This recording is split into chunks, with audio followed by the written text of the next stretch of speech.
I'll be providing an update on the NTSB's investigation into the mid-air collision between the Boeing B-17 and the Bell P-63 during the Wings Over Dallas Air Show.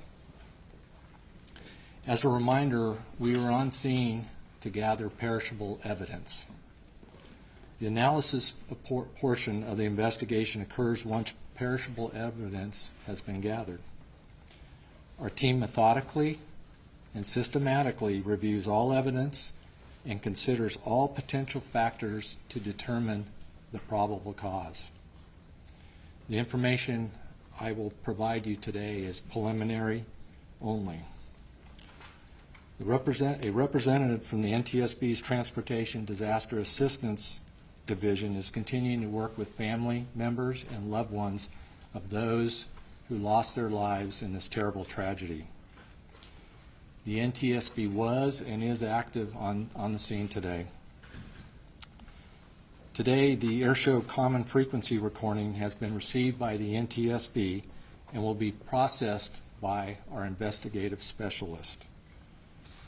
We have recovered the wreckage of the P-63 as of this morning, and it has been transported to a secure location, and it'll be laid out for examination and analysis. Rain has delayed further recovery of the B-17. The recovery process will continue tomorrow, weather permitting. As discussed yesterday, neither aircraft was equipped with a flight data recorder or a cockpit voice recorder, often known as the black boxes.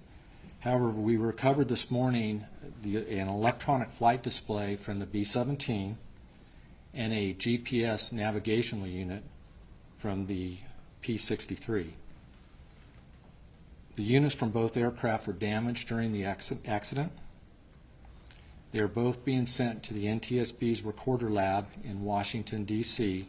to determine whether data and relevant information can be recovered from both units.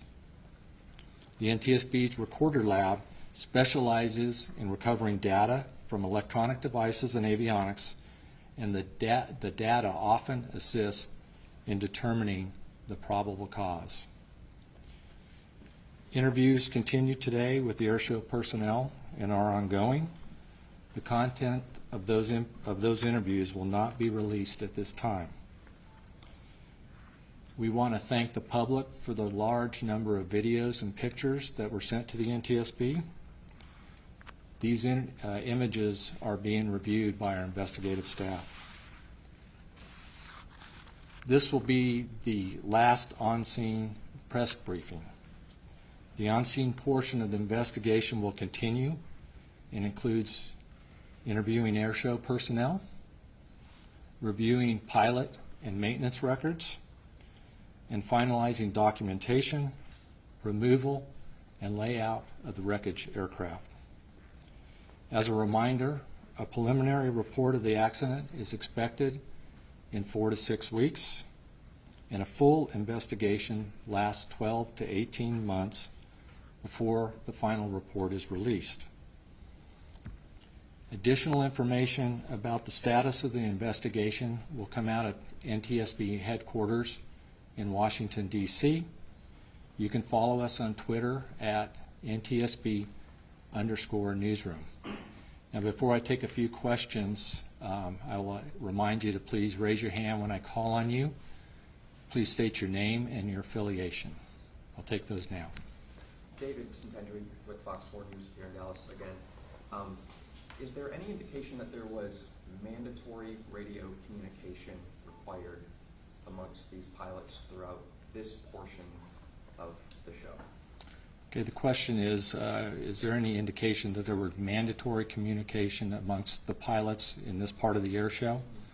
I think at this point I would say yes, there was mandatory evidence of that. I believe obviously when we get further into the investigation, we will look at what's required and what isn't as far as communication goes, and that'll be part of the analysis process. Next question. Hi, Scott Gordon from NBC5. Speaking of the radio communication, I just wondered, I know you're going through the recordings still, but do you have any evidence that the pilots were in communication before the crash or right before the crash, and was there any warning of any trouble right before the crash? Okay, the question is basically we're just in the early process of reviewing the recording, but was there any evidence of communication between the pilots and any communication of an emergency or of the sort? Like I said, at this time, we have just received the recording, so it is being processed right now and looked at by our investigative team, so I have no new information on that at this time. Oscar Almaraz, Spectrum News.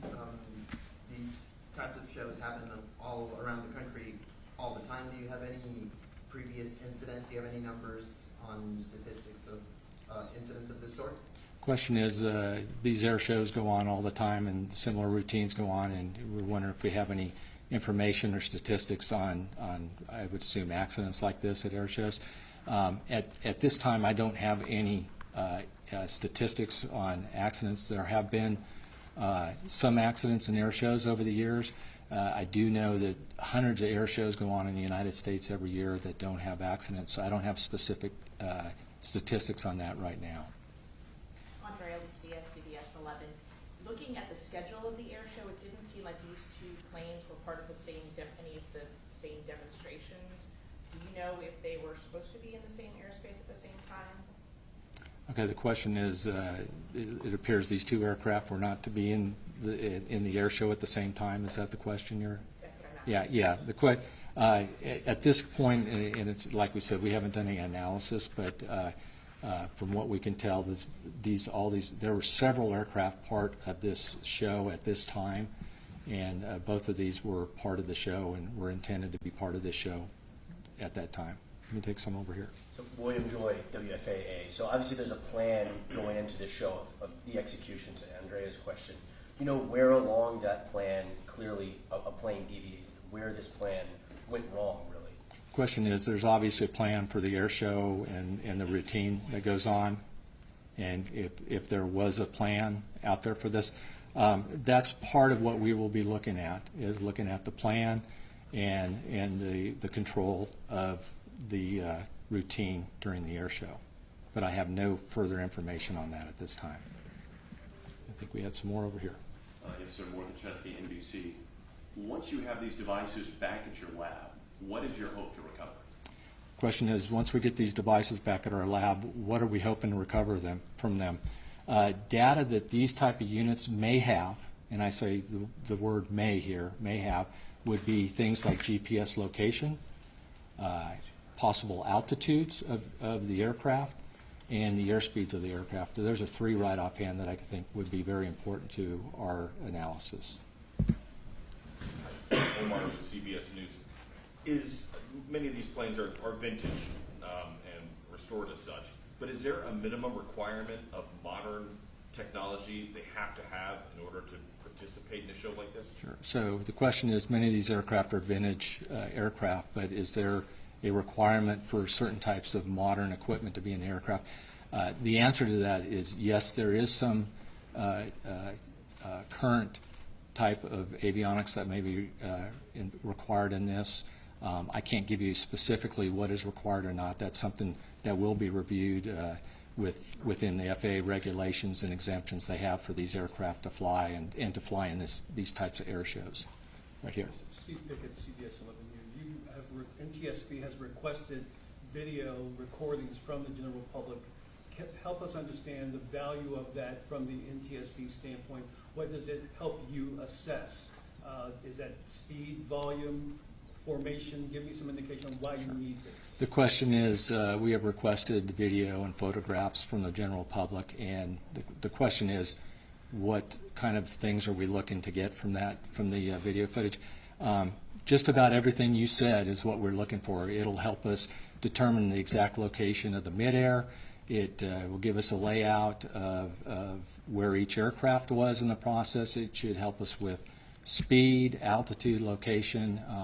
There may be an angle of something out there that we're unaware of, but we received, being an air show, we received quite a bit of this, and we have staff working on it right now, and they're going to be at it for quite a while with the numbers we've received. We can take one more question.